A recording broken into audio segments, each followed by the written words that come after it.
Hello everyone, welcome back to my channel Mukti's cooking world. আজকে আমি আপনাদের সাথে খুবই মজাদার এবং হেলদি একটা অমলেটের রেসিপি শেয়ার করব। আর এটা হচ্ছে ডিম ছাড়া অমলেট। ভাবছেন ডিম ছাড়া আবার অমলেট হয় কি না? হ্যাঁ, হয়। আর এটা খুবই টেস্টি আর হেলদি হয়। তো আমি আশা করছি আপনাদের কাছে আমার আজকের এই রেসিপিটা ভালো লাগবে। তো চলুন দেখে নেওয়া যাক কীভাবে এই অমলেটটা তৈরি করতে হয়। এর জন্য একটা মিক্সিং বোলের মধ্যে আমি প্রথমেই কিছু ভেজিটেবলস নিয়ে নিচ্ছি। এখানে আমি আমার পছন্দ মতো কিছু ভেজিটেবল খুবই ছোট টুকরো করে কেটে নিয়েছি। আপনারা আপনাদের পছন্দ মতো এখানে আরও 2-1টা সবজিও অ্যাড করে নিতে পারবেন। আমি 2 টেবিল চামচ পরিমাণ করে পেঁয়াজ আর গাজর দিয়ে দিয়েছি, আর 1 টেবিল চামচ পরিমাণ করে ধনিয়া পাতা আর কাঁচামরিচ দিয়েছি, আর দিয়েছি 2 টেবিল চামচ পরিমাণ টমেটো।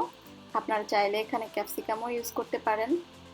এখন এর মধ্যে আমি দিয়ে দিচ্ছি 1 কাপ পরিমাণ ময়দা,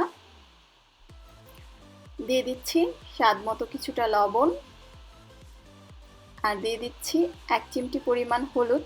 তবে এটা অপশনাল, কেউ দিতে না চাইলে না দিলেও হবে। এখন আমি এর মধ্যে অল্প অল্প করে পানি অ্যাড করে একটা মিডিয়াম কনসিস্টেন্সির গোলা তৈরি করে নিব। আর পানিটা কিন্তু অবশ্যই রুম টেম্পারেচারে থাকতে হবে।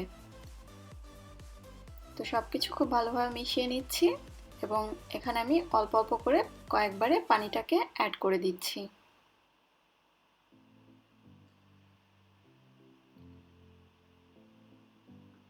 তো বেশ কয়েকবারে পানিটা অ্যাড করে নেওয়ার পরে এই হচ্ছে আমার ব্যাটারের কনসিস্টেন্সি। আর এই ধরনের একটা কনসিস্টেন্সির ব্যাটার আমাদের প্রয়োজন হবে। এখন আমি অমলেটটা তৈরি করে নিব। এর জন্য চুলায় আমি একটা তাওয়া গরম করতে দিয়েছি, আর এর মধ্যে আমি 1 চা চামচের মতো তেল দিয়ে দিচ্ছি। তেলটা যখন কিছুটা গরম হয়ে যাবে ওই পর্যায়ে এর মধ্যে আমি চামচের সাহায্যে ভালোভাবে একটু মিশিয়ে নিয়ে 2 চামচের মতো ব্যাটার দিয়ে দিচ্ছি। আর ব্যাটারটা দেওয়ার পরে চামচের সাহায্যে যতটুকু সম্ভব স্প্রেড করে দিতে হবে, আর চেষ্টা করবেন একটু পাতলা করে এটাকে ছড়িয়ে দেওয়ার জন্য। আর কোথাও যদি ফাঁকা থেকে থাকে সেই জায়গাটা এভাবে একটু ফ্ল্যাপ করে দিবেন। আর এটা দেখবেন খুব ইজিলি ছড়িয়ে নেওয়া যাচ্ছে। তো এভাবে ছড়িয়ে দেওয়ার পরে আমি একটা ঢাকনা দিয়ে হাঁড়িটাকে ঢেকে দিচ্ছি, আর চুলার আঁচ মিডিয়াম লোতে রেখে এভাবে 2 থেকে 3 মিনিটের মতো ঢেকে রান্না করব। 2-3 মিনিট পরে আমি ঢাকনাটাকে সরিয়ে নিচ্ছি।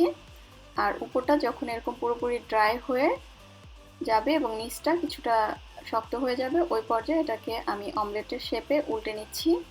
আপনারা যদি একটু বেশি ক্রিস্পি খেতে চান সেক্ষেত্রে রুটির মতো করে দুটো সাইড ভালোভাবে ছেঁকে তারপরে এভাবে করে নিতে পারেন। আমি আপনাদেরকে আরও একটা তৈরি করে দেখাচ্ছি।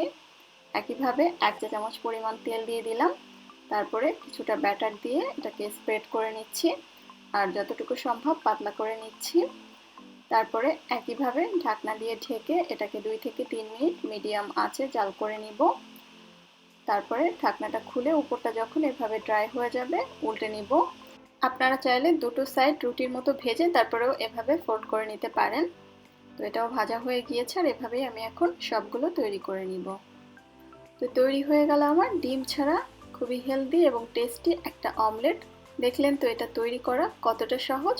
তো আমি আশা করছি আপনাদের কাছে আজকের এই ভিডিওটা ভালো লেগেছে। তাহলে আজকের মতো আমি এখানেই বিদায় নিচ্ছি। আল্লাহ হাফেজ।